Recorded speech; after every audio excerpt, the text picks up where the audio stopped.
Today I'm going to be sharing with you about Asian Americans by Christy Landon. According to the U.S. Census Bureau, Asian refers to people having origins in East or Southeast Asia or the Indian subcontinent.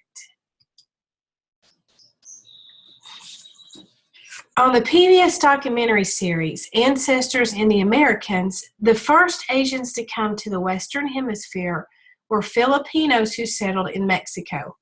However, the first large-scale immigration of Asians in the U.S. didn't happen until 1848. And soon, Asians were 1/5 of the entire population.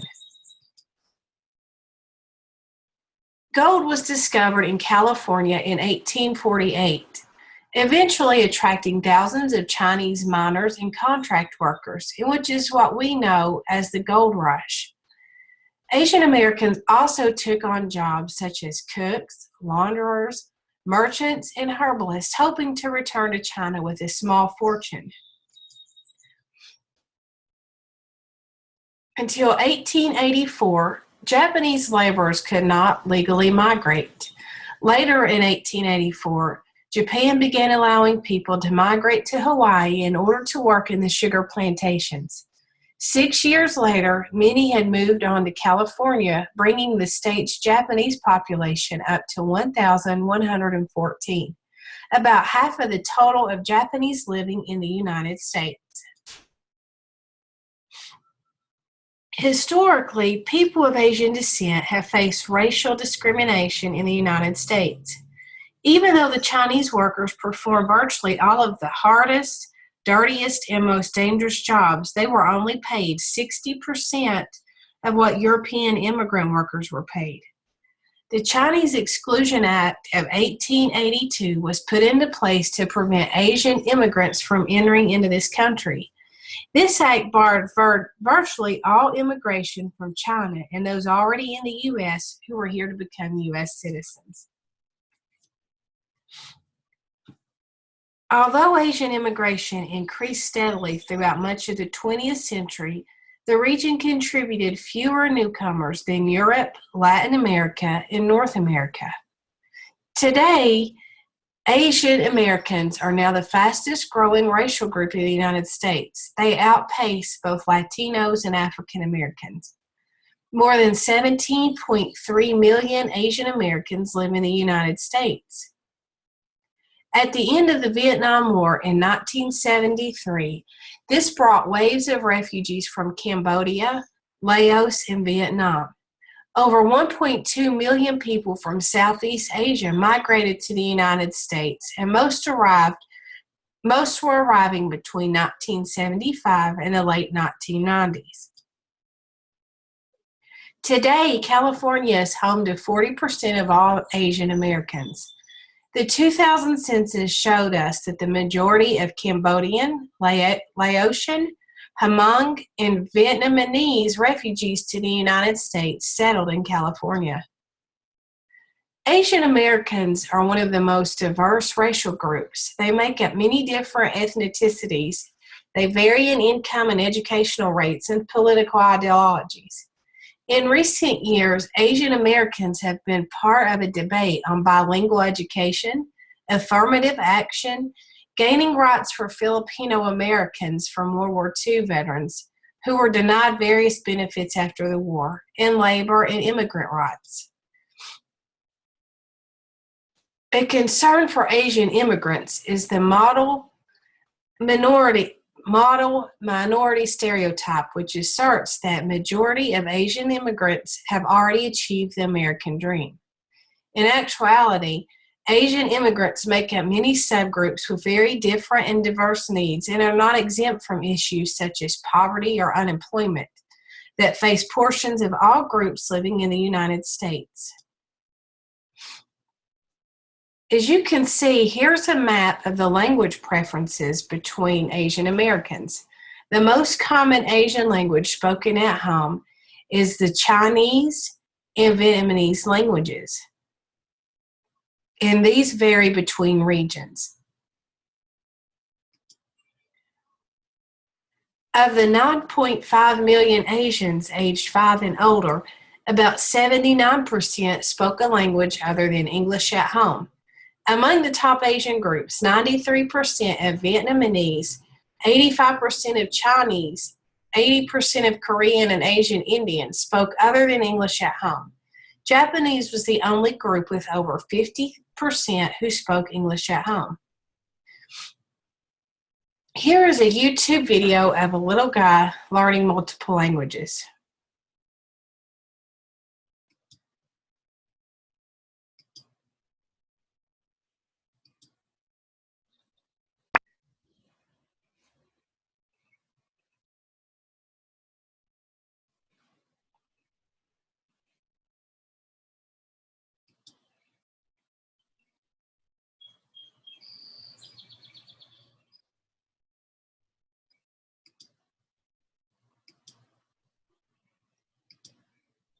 Maybe we'll come back and listen to him later. He is counting in several different Asian languages. So here are 10 books that we can use within the classroom of children's literature on an Asian American.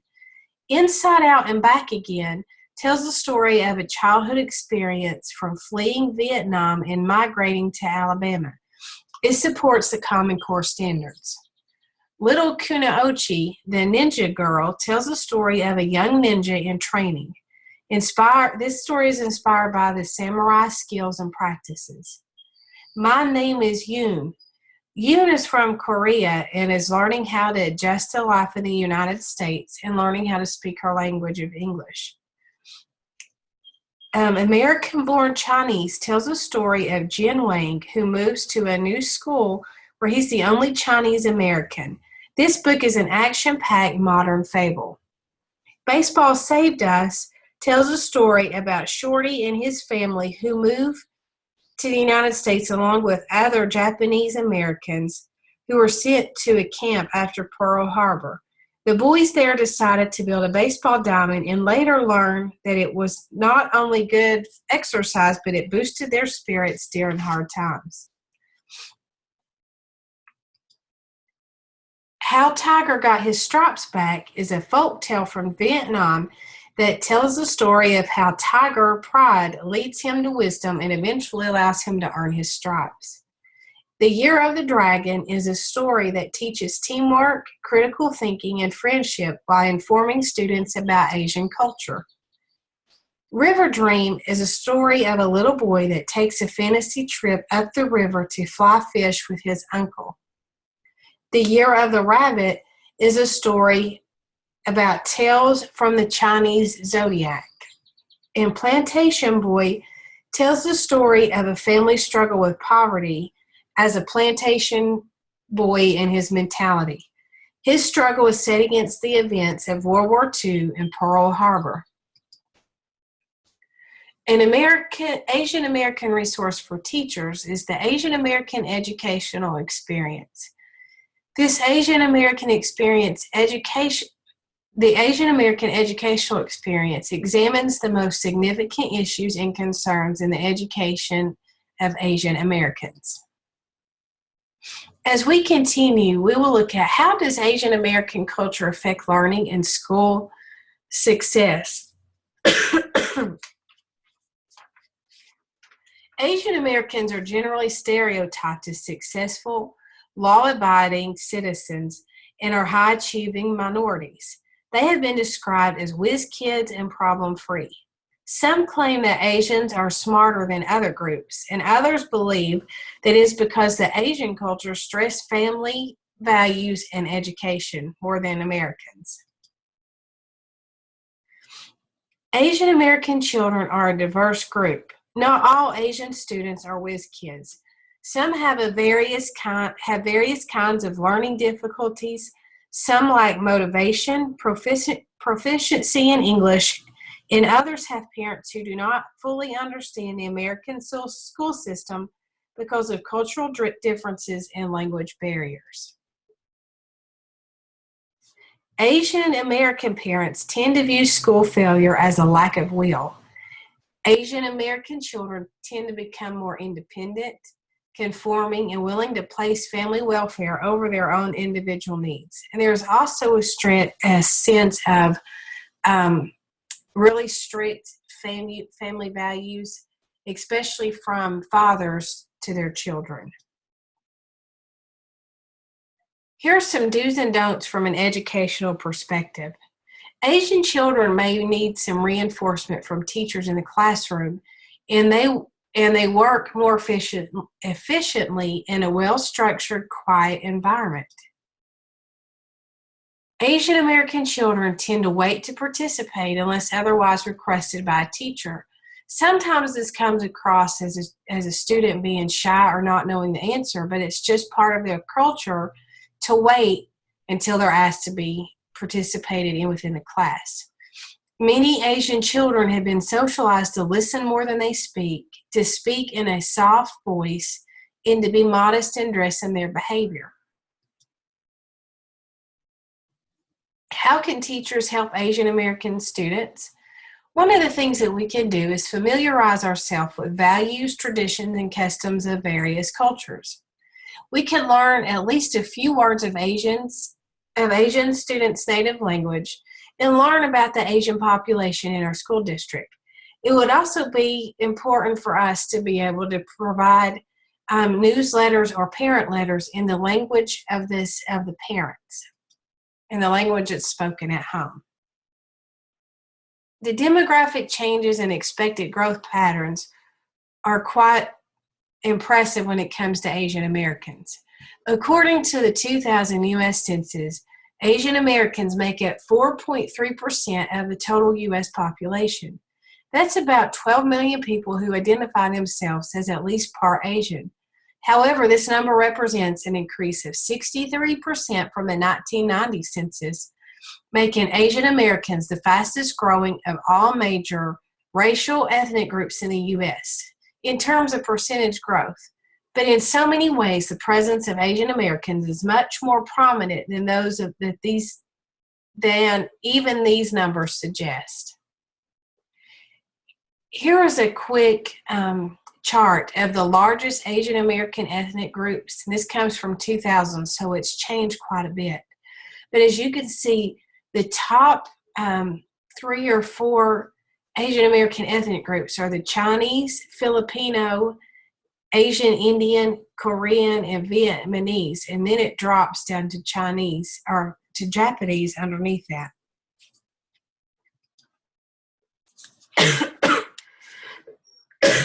As you can see, all of the Asian ethnic groups listed above grew at a rather healthy rate between 1990 and 2000, except for Japanese Americans. Their population actually declined by almost 10%. Why is that? Well, several reasons actually.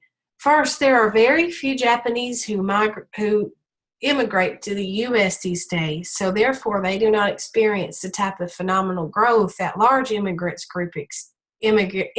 groups experience, such as Asian Indians. Second, as many Japanese American families are into their 5th or higher generation in the U.S., they have become one of the most assimilated of all Asian American groups. Perhaps as a direct result of this, they have also have one of the highest intermarriage or interracial marriage rates of all Asian Americans. As more Japanese Americans intermarry, the less likely that their children are to identify themselves as Japanese American. Here's some more statistics. When interviewing some Asian Americans, the question was asked, are you a typical American? 53% say no, that they are very different. 39% say that they see themselves as typical Americans. The percent who feel like a typical American are very different from a typical American. Japanese and Filipino came in really close at 50% as typical, and 43% is very different. As you can tell from this chart, the Indian and Korean are the two that feel that they are less typical and that they are very different from the typical Asian Americans. And 19% say that they have personally experienced discrimination in the past year. And again, what difference does being Asian American make? Percent saying it helps and it makes no difference or hurts. And in admission to school and college, the majority say there's no difference.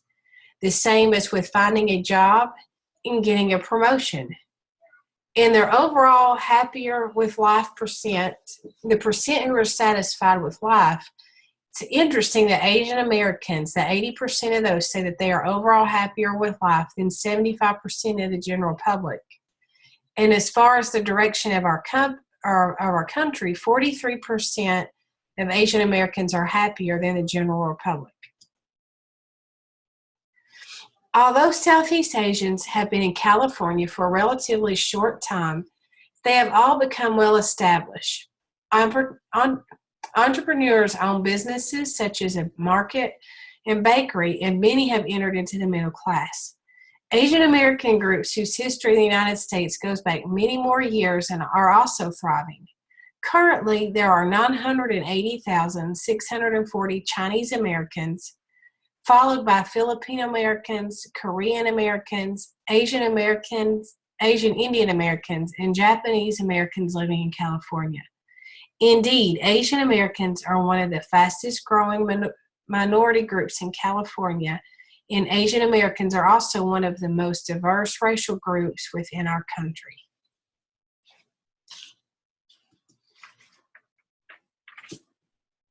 Here is a list of the resources that I have used throughout this Powtoons. And it's important that we really get to know each other and what we can bring into the classroom and into our country.